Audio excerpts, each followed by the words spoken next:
Have you ever wondered why sometimes terrible things happen to people who seem so good? Let's explore together one of the most impactful and profound stories in human history, the story of Job. Imagine for a moment losing everything that is most precious to you and still finding the strength to keep your faith. This is not a distant fable, but a real and moving story that challenges our most fundamental beliefs. Follow me as we unravel the mysteries of the life of Job, a man who faced the unimaginable but maintained his integrity. We will see how this ancient story still resonates deeply in our lives today. The book of Job in the Bible introduces us to a wealthy man who lived in a land called Uz. Job had a large family, vast possessions, and was known for his impeccable morality. He had a deep connection with God, living a life of discipline and integrity. In the land of Uz, Job stood out for his honesty and righteousness. He was a man who feared God and shunned evil, and was considered the greatest among all the peoples of the East. With 7 sons and 3 daughters, Job also owned a large herd, 7,000 sheep, 3,000 camels, 500 yokes of oxen and 500 donkeys, as well as countless servants. His family would often gather to celebrate, and Job, always concerned about his children's spirituality, would perform purification rituals after these festivals, offering sacrifices on their behalf. He feared that during the festivities his children might have sinned in their hearts, and so he maintained a constant practice of interceding for them. However, what makes the story of Job even more intriguing is the dialogue between God and Satan. At one point, God, observing Job's virtue, highlighted his righteousness to Satan. But Satan, skeptical about Job's sincerity, suggested that he was faithful only because he was surrounded by divine blessings and protection. Then a heavenly meeting took place where the angels presented themselves before the Lord, and Satan was among them. God asked Satan where he had come from, and his answer was simple: "I have been walking about the earth, looking on everything." At that point, God mentioned Job, stating that there was no one like him on earth, a man of integrity who feared God and shunned evil. But Satan questioned the sincerity of Job's devotion, insinuating that he was only faithful because God protected him and showered him with blessings. To prove otherwise, Satan proposed that if Job were tested with adversity, he would surely curse God. In response, God allowed Satan to afflict Job, but on one condition: Job's life must be spared. From that point on, Job's life began to unravel.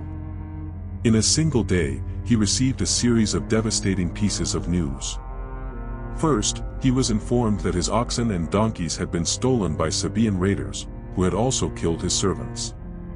While he was still digesting this news, another messenger arrived saying that fire from heaven had burned his sheep and other servants. Soon after, a third messenger reported that his camels had been stolen by the Chaldeans, who had also killed more servants. And finally, the most devastating news: all his children had died when a strong wind blew down the house where they were celebrating. Job's grief was immense. In an act of deep mourning, he tore his clothes and shaved his head, but surprisingly, even in the face of so much suffering, he did not blame God. On the contrary, Job praised God, recognizing that he had come into the world naked and that everything he had was a divine gift that, just as it was given, could also be taken away. Job's incredible resilience makes us reflect on the nature of faith and devotion. Despite everything, he maintained his faith, without cursing God, demonstrating an inner strength that inspires us to this day. Job shows us that even in the darkest moments, it is possible to find light and hope. The story of Job is undoubtedly one of the most powerful and timeless lessons about human suffering and faith. It teaches us that true integrity is not determined by circumstances, but by the steadfastness of our faith, even in the face of the most severe adversity. And so the saga of Job continues to resonate, reminding us that even in the most difficult times, our faith can be the anchor that keeps us steadfast. If you have ever found yourself wondering why bad things happen to good people, the story of Job offers a profound and challenging perspective. It invites us to reflect on the nature of trials, the role of faith, and how, even in the midst of suffering, we can find a reason to keep believing. Stay with me until the end and discover more about this story that has spanned millennia and still has so much to teach us today. Job stood up, racked with pain, tore his clothes and, in a gesture of deep despair, shaved his head. Prostrated on the ground, he worshipped God, saying, "Naked I came from my mother's womb, and naked I will depart this world. The Lord gave, and the Lord has taken away, blessed be the name of the Lord." Even in the midst of his pain, Job did not sin, nor did he attribute any blame to God for his sufferings. This response from Job can be found in the book that bears his name, specifically in chapter 1, verses 20 to 22. Satan, not satisfied with the initial results, appears once again before God, who allows him to test Job again. This time, Satan causes terrible sores on Job's skin, causing him to suffer incessant pain. Job's wife, upon seeing the miserable state in which her husband found himself, tries to convince him to curse God and give up on life. However, Job, in the midst of all his suffering, resists the temptation to give up. He stands firm, determined to endure his trials, even without understanding why he is going through all of this. The narrative of Job is composed of two plots that are skillfully intertwined, one that takes place in heaven and the other on earth. What happens on earth, in Job's life, is the reflection of a heavenly event, just as we see in the book of Revelation, where a war in heaven results in a conflict on earth. When Job's friends, Eliphaz, Bildad and Zophar, learn of his misfortune, they go to meet him. They sit beside Job in silence for 7 days, out of respect for his mourning and suffering. On the 7th day, Job breaks the silence, initiating a long dialogue between the four men, in which each offers his own perspective on Job's suffering. Job, in his grief, curses the day of his birth. He compares life to death, light to darkness, and expresses a wish that he had never been born. To him, life now is nothing more than a source of torment, and he would rather have been shrouded in darkness from the beginning. Eliphaz, the first to respond, reminds Job that he has once been a comfort to others, but now, as he faces his own pain, he reveals that he has never truly understood the suffering of others. He suggests that Job's affliction is the result of some sin, and that he should seek God's favor. Bildad and Zophar, the other friends, agree with Eliphaz. They believe that Job must have committed some transgression to deserve such divine punishment, and suggest that he adopt a more humble attitude before God. Bildad even suggests that Job's children suffered because of his own sins, and Zophar insinuates that if Job sinned, he deserves even more suffering than he is currently experiencing. To each accusation, Job responds with increasing indignation. He even goes so far as to call his friends worthless physicians, saying that they mask their help with lies. In chapter 13, verses 1 to 4, he expresses his frustration. "What you know, I also know. I am not inferior to you. But I long to speak directly to the Almighty and to argue my case with God. You slander me with lies, you are all worthless physicians." Job begins to question why God judges people based on their actions when he could simply correct or forgive them. He finds himself confused, unable to understand how a human being could fully satisfy God's justice, since God's ways are mysterious and beyond human comprehension. Job admits that he does not even know himself well enough to plead his case before God and longs for a mediator who can intercede on his behalf.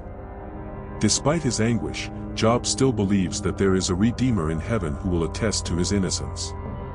He expresses this hope in chapter 19, verse 25, "I know that my Redeemer lives, and that he will stand upon the earth at the last." And again in chapter 16, verse 19, "Even now my testimony is in heaven, my advocate is on high." In time, Job's suffering becomes unbearable. He becomes bitter, anxious, and fearful. He laments God's injustice, wondering how it is possible that evil people prosper while he, an honest man, suffers. Job longs to confront God and protest, but he cannot find him physically. He concludes that wisdom is hidden from humanity, but he resolves to seek it through fear of God and avoiding evil. After a long wait, God finally intervenes. During his trials, Job cried out 36 times for God to speak to him. And now, his request is answered. God speaks to Job not once, but twice, and both times in the midst of a storm. There is a certain irony in the way God addresses Job, reminding him that he is the creator of all things and asking if Job could equal his works. God walks through the vastness of his creation, highlighting the complexity and grandeur of his actions, asking Job if he has the ability to understand or judge such work. God concludes by stating that it is presumptuous of Job to believe that God should explain himself to him. Job, faced with the divine greatness, is made to feel small and insignificant. Eventually, Job humbly responds, "I am unworthy, how can I answer? I put my hand over my mouth. I have spoken once, but I will say no more." In the second discourse, God speaks not only about himself as the creator, but also about two powerful beings he created, symbolizing his sovereignty and absolute control over all things. This profound and complex story continues to teach us about the nature of suffering, faith, and the relationship between the divine and the human. God's speech to Job is full of irony and depth, especially when he mentions creatures like Behemoth and Leviathan. God does this for a reason. He wants to show Job that if he cannot even comprehend the nature of these creatures, much less can he understand the divine mysteries and the complexity of the moral world. God's message is clear: why do you try to argue with me, Job? Job finally recognizes the greatness of God and the futility of his questions. He admits that God is omniscient and that none of his plans can be thwarted. Upon realizing this, Job regrets his words and humbles himself before the Creator, recognizing that his judgment was inadequate.